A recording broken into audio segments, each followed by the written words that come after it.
just left an executive council meeting where we felt that some few issues that of utmost concern to us as a generation ought to be discussed. And as youth, our duty at this point of our life is just to protect both the society, protect government, and also eventually protect ourselves. And going forward, the reason why we called you here, so we can have this opportunity to share our view as regards our state, to share our view as regards the young people we govern. There are very few issues we are going to be looking at, which we feel that when they are being told you, we can take them one after the other. One of it is the issue of we as young people interested on who will govern us, who will sustain industrialization. And I believe that as young people, the time to begin such conversations have started. And what divides us is almost a period like this. And so it has become very, very important to teach you how to respect leadership, and then not just to respect leadership, a good one and a very pragmatic leadership indeed. And so if we have a leadership in the state under His Excellency, the very distinguished Senator Professor Ben Ayade as governor, it is very important as youths of the state we play along with the system so that we can also get our place. It is at that point we make bold to tell you that we're interested on who governs us in 2023. We're interested on who is going to sustain the industrialization, who is going to sustain the youth inclusiveness, who is also going to sustain a very youth-friendly governor at this point. And then one other issues we felt that it was also very important we look at is also the issues of corporate social responsibility. And I know that even as pressmen, you can also testify that the issue of corporate social responsibility in Cross River State does not exist.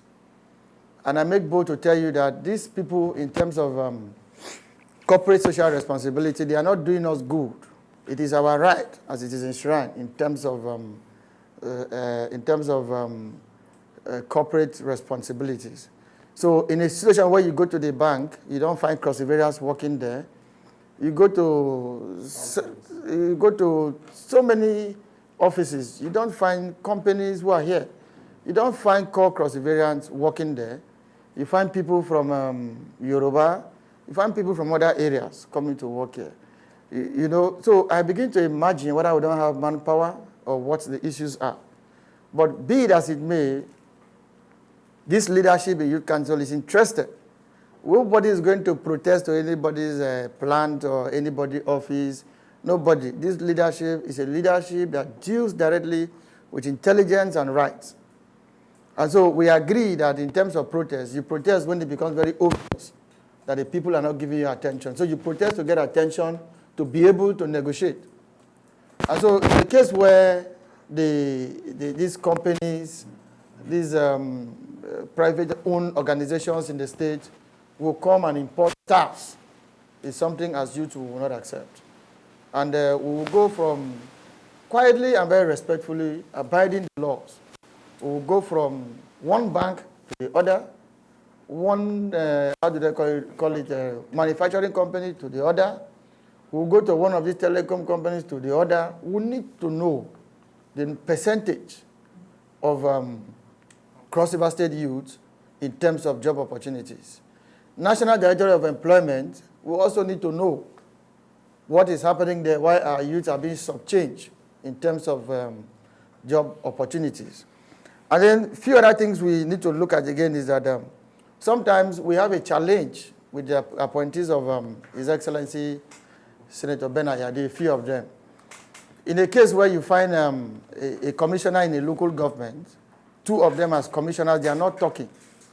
They are not talking. This one is commissioner for this one is commissioner for that, under one governor, but they are not talking. Now the big question is that what is dividing them? Because it gets to a point where you need to get it right. where you can ask somebody to say, you need to know the leadership of the youth in Yala. And so when you find out who is a state officer in Yala, you go and ask a commissioner who does not like the state officer in Yala. He will just pick one youth from somewhere and put there. And for me, that is not youth inclusiveness in governance. You must first understand the leadership. And of course, yes, we'll give it to His Excellency in terms of giving youth opportunity to serve. But I make bold to say that it is time for him to strengthen the institution properly that has to do with the young people. Because if the institution is properly strengthened, I'm very sure with the moves we are making in terms of adding value to government, we're very sure that it will get better when we get to that point.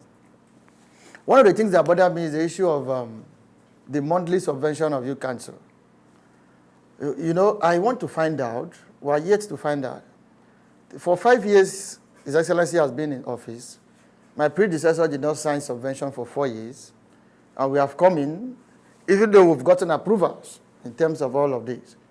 But we want to know, the other 4 years subvention, was it the ministry under the former commissioner that ate it?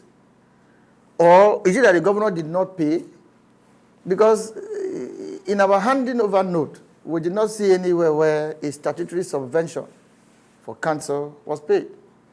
Now, we have what it takes to drive home an agitation for this to be paid. But like I keep saying, this leadership is a leadership that has come to deal with intellectual negotiations. Negotiations are not where you come and do protest and rally. If we do protests to express our anger after the NSAS, something different might happen. It is on that note that we feel that it was appropriate for us to engage government in a very polite and organized manner. And it becomes very obvious that government is not ready to listen, to tell us the truth about our subvention. And that one thing we will not compromise, even when you give you our support, is in terms of the institution, which is the council, because we will come and we will go. So we will not compromise its strength. And like I said, we have people who want to be governor come 2023. And for me, amongst all who wants to be governor, we have also agitated for our generation, agitated for our parents, agitated for all of that. But one thing I want people to know is that first, we are already creating a thought force because we are conscious of the political activities of Cross River.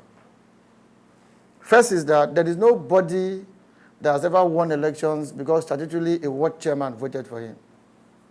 The Youth Council is not a political party. And that people must know that the Youth Council is accessible to all political parties. The day we came up to do elections in our various offices as we sit here, ideally is the day we resign our membership, if any, in political parties. In a case where we don't resign, the political party I belong to, with this team we all belong to, should be happy and see it as an opportunity to have a leadership of the youth in the state in their political party. That is one force we are going to drive home. We are building the bottom-top approach. First is that we already have out of 96 council wards, we're not dealing with local government, we're dealing with the wards. Out of 96 council wards, we're almost done with about close to 50, 60 wards in terms of putting up this leadership from bottom-top approach. And we're going to stop at nothing for us to be sure that the 196 council ward, in line with the procedures of the constitution of the council, were able to put in leadership there. We've also cleared the parliament, which we're going to work together. And first is that we also have senators who are members of parliament. So there is no cartel, there's no set of people they have in terms of our politics that we do not have. They have 3 senators, we have 3 senators, right? Which is the Nigerian Youth Parliament. They have ward chairmen, the ones they are struggling. We also have, we are building and we are coming. They have a local government leader. We also have a local government leadership, right? They have advisory council. We also have advisory council. And I tell you, going forward, we're also going to create what they call the caucuses.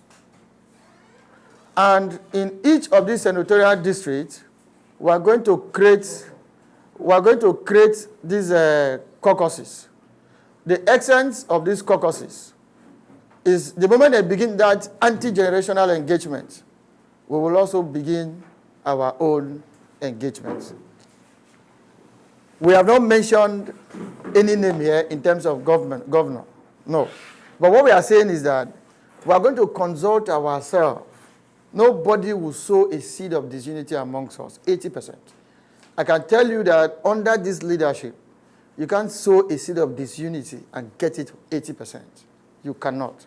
The reason is because we are down to earth and we are saying sorry to ourselves. We are forgiving each other because it's no longer an issue of who gets what. It's an issue of timing. And if you look at the timing as of today, we are late.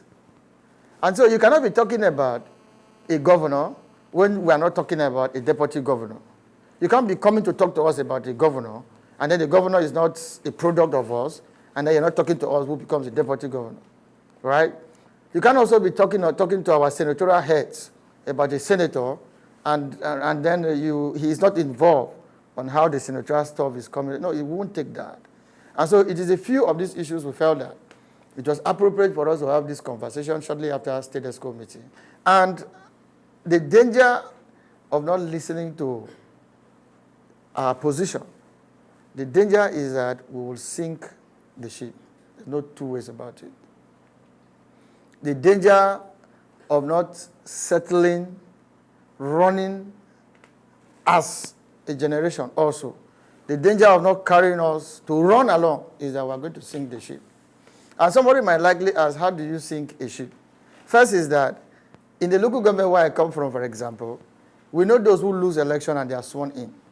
It is applicable to other local governments. We know those whose results are coming. What we will say is that, which party did it favor? It did not favor us. Please, cancel the election. They were canceling elections even in INEC offices for people to win election, as popular as they feel they are. It got to a point where when results were coming, we will call. That result in that word, if you bring it to the center, if you don't cancel it, to a point someone even carried and thrown inside the water, just to be sure that there is no evidence. All who did that are young people. There's no old man that did that. And so we already identifying word by word, local government by local government. And we're going to try our best to share these opportunities that are very broad out.